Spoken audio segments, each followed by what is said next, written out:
सो hi everyone. जो भी student third semester के स्टूडेंट हैं जिनका सेशन है 2023 से 27, उन सभी स्टूडेंट्स को मालूम है कि उनका एग्ज़ाम हो रहा है ऑब्वियसली। तो 7 तारीख को जो आपका पेपर है मेजर सब्जेक्ट का, तो उसके लिए हम यहाँ पे 100% की गारंटी देते हैं कि जो स्टूडेंट इस वीडियो को पूरा देखेंगे और जो देखना बड़ा बात नहीं है, इसको इम्प्लीमेंट करेंगे अपने सब्जेक्ट पे, तो उनको 100% का फ़ायदा होगा, 100%। तो मान लीजिए कि हम ये जैसे यहाँ पे आप अपने सब्जेक्ट कोई भी जो भी आपका सब्जेक्ट है, आप पहले सिलेबस डाउनलोड कर लीजिएगा पाटलिपुत्रा यूनिवर्सिटी गूगल पे डायरेक्टली पीपीयू यूजी सिलेबस। तो ये ओपन हो गया तो यहाँ से हम जो है एक सिलेबस डाउनलोड करते हैं।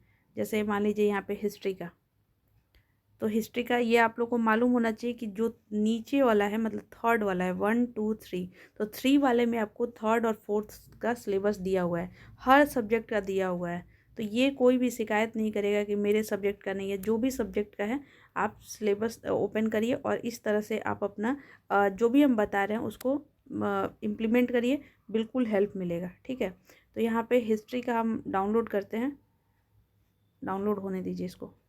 तो देखिए डाउनलोड हो गया। ये बिहार के सभी यूनिवर्सिटी के लिए हेल्पफुल है। ठीक है, जैसे यहाँ पे LMNU है और Jayaprakash university Chhapra, Magadh university, BNMS college, जितने भी यूनिवर्सिटी और कॉलेज है सबके लिए इम्पोर्टेंट है।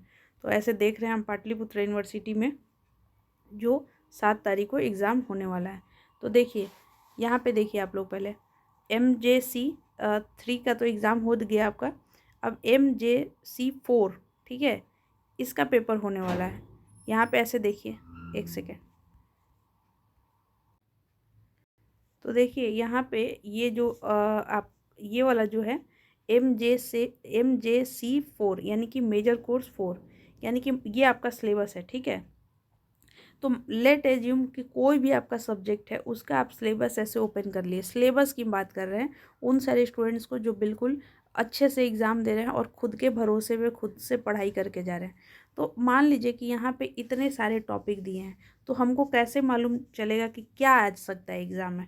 ठीक है, क्या आ सकता है मेरे पेपर में। ठीक, तो देखिए इस पेपर में क्या आ सकता है हम आपको यहाँ पे समझाते हैं। जैसे लिखा हुआ है बिगनिंग ऑफ मॉडर्न यूरोप। ठीक है, ये एक ब्रॉड टॉपिक है कि बिगनिंग ऑफ मॉडर्न यूरोप। अब आपको क्या करना है यहाँ पे देखिए, जैसे decline of feudalism and it consequence, तो आपसे डायरेक्टली एक क्वेश्चन पूछा जा सकता है कि what do you mean by feudalism and how it decline. ये एक फ्यूडरलिज्म एक टॉपिक है और इसका एक मतलब इसको अच्छे से देख लीजिएगा इस वर्ड को। ठीक, फिर दूसरा टॉपिक है रेनेसेंस, बस हो गया। और यहाँ पे बस ये पहले दो और ये beginning of modern Europe, 3 topic पे यहाँ से रेडी कर लीजिएगा। 3 टॉपिक यानी कि कहने का मतलब क्या है कि आपको एक ब्रॉड टॉपिक पढ़ना है। जैसे यहाँ पे देखिए एब्सोल्यूटिज्म इन यूरोप, यहाँ पे क्या है growth of absolute monarchy in Spain in France, absolute monarchy in Britain and struggle with parliament absolute. देखिए इस तरह से डेप्थ में आपसे नहीं पूछा जा सकता है, एक टॉपिक बस पढ़ लीजिएगा, ये बस हो गया। इकोनॉमिक डेवलपमेंट इन यूरोप, तो आपसे यहाँ पे कार्ल मार्क्स से ज़रूर सवाल पूछा जा सकता है, इंडस्ट्रियल रिवॉल्यूशन पूछा जा सकता है।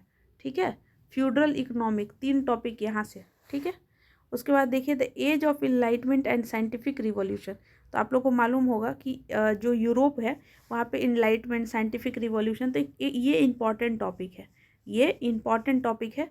तो इसमें सवाल पूछा जा सकता है enlightenment in France in 18th century, enlightenment. अब यहाँ पे ये इतना नहीं रटना है, बस ये मालूम होना चाहिए कि इनलाइटमेंट क्या हुआ था और साइंटिफिक रिवॉल्यूशन कैसे आया था यूरोप में। बस उससे आप ये वाला सवाल का आंसर मतलब इस टॉपिक से दे सकते हैं। रिवॉल्यूशन इन यूरोप, तो फ्रेंच रिवॉल्यूशन 100% हेल्पफुल है। उसके बाद अगर कुछ है तो ग्लोरियस रिवॉल्यूशन, 2 यहाँ से। तो अब यहाँ पे ये मतलब नहीं है कि हम सिर्फ हिस्ट्री का बता रहे हैं, और भी हम सब्जेक्ट का दिखाते हैं कि आप कैसे समझ सकते हैं कि ये इम्पॉर्टेंट है। रुकिए, जैसे मान लीजिए कि हम यहाँ पे आ गए पॉलिटिकल साइंस पे, अब इसको डाउनलोड होने दीजिए। जैसे यहाँ पे ये ओपन हो गया, तो हम ये जो MJC का ये तो थर्ड वाला एग्ज़ाम हो गया। अब ये फोर्थ, ठीक है, फोर्थ, तो फोर्थ में आपको यहाँ पे 4 5 6 यूनिट पढ़ना है। ठीक है, MJC 4। तो इसमें पढ़ना है political process in India, political process in India. तो पहला टॉपिक क्या आ सकता है एग्जाम में, एक ब्रॉड, पहले ही बोले हैं कौन सा ब्रॉड है, पॉलिटिकल पार्टी। ऐसा टॉपिक जो मतलब सबको है कि हाँ ये बहुत इंपॉर्टेंट टॉपिक है, पॉलिटिकल पार्टी। डायरेक्टली पूछा जा सकता है कि पॉलिटिकल पार्टी क्या है, पार्टी क्या है। पॉलिटिकल पार्टी का हाफ पेज में वो आप अच्छे से लिख लीजिएगा, बस हो गया। अगर कोई स्टूडेंट पॉलिटिकल पार्टी टॉपिक पढ़ रहा है तो उसका रोल पढ़ेगा ही, उसका नेचर पढ़ेगा ही। तो पॉलिटिकल पार्टी एक टॉपिक है। फिर इलेक्शन इन इंडिया, बस इलेक्शन इन इंडिया दूसरा टॉपिक है। वोटिंग बिहेवियर, ये वोटिंग बिहेवियर तीसरा टॉपिक है। ठीक है, यहाँ पे 3 टॉपिक। ऐसा नहीं कि इलेक्शन कमीशन इन इंडिया नहीं आ सकता है, बट यहाँ पे यहाँ पे इम्पॉर्टेंट टॉपिक है इलेक्शन इन इंडिया। अब इलेक्शन कमीशन भी पढ़िएगा तो भी इलेक्शन इन इंडिया लिख ही लीजिएगा। ठीक है, फिर यहाँ पे देखिए थर्ड टॉपिक है रीजनलिज्म इन इंडियन पॉलिटिक्स। तो यहाँ पे तीसरा आपको टॉपिक क्या पढ़ना है, रीजनलिज्म इन इंडियन पॉलिटिक्स। चौथा क्या है, issue of secularism in Indian politics, politics of mobilisation and identity politics. यहाँ पे एक बस टॉपिक पढ़ना है सेकुलरिज्म, हो गया बस। फिर mainstreaming of marginalise section of society and effective action. यहाँ पे एक चीज़ बस आपको मालूम होना चाहिए कि मार्जिनलाइज सेक्शन ऑफ सोसाइटी कहते किसको हैं, बस हो गया। Threat of Indian democracy, corruption, criminalisation, आपको मालूम होना चाहिए। अगर आएगा तो करप्शन के ऊपर लिख लीजिए आधा पेज। यानी कि हम देखिए अब यहाँ पे बहुत सारे मन में हो रहा होगा कि इतना पढ़ना है ऐसे करके, ठीक है। बट यहाँ पे एक बात ध्यान रखिएगा कि आपको रेडी कैसे करना है। सिलेबस एक बिल्कुल नया है, किसी को मालूम नहीं है कि किस तरह का पेपर आएगा। वहाँ पे हम आपको ये बता रहे हैं कि पूरा नहीं पढ़ना है, आपको बस एक टॉपिक पढ़ना है। बस आपको क्या करना है, एक टॉपिक पढ़ना है, बस इतना ही ध्यान रखना है, ठीक है। सो इस तरह से आप भी अपने सिलेबस को अच्छे से पढ़ लीजिए। 100% टॉप इसी तरह से सवाल आएगा कि ये क्या है, मतलब पॉलिटिकल पार्टी क्या है, ठीक है, या रोल क्या है पॉलिटिकल पार्टी का। हो गया, ये एक टॉपिक रेडी। बस 2 सवाल यहाँ से। इलेक्शन इन इंडिया क्या है, इलेक्शन इन इंडिया में तो इलेक्शन जो है तो इलेक्शन कमीशन से ही तो इलेक्शन हो रहा है। फिर इलेक्शन में किस तरह के लोग क्या सोच कर लोग वोट देते हैं, हो गया, ये 2 टॉपिक हो गया।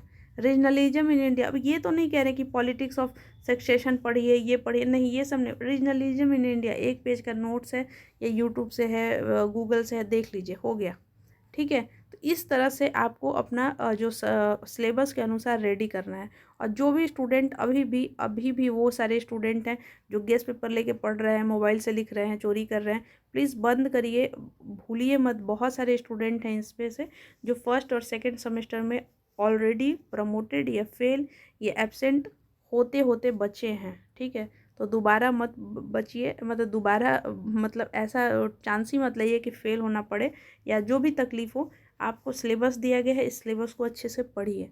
Thank you so much, wish you all the best.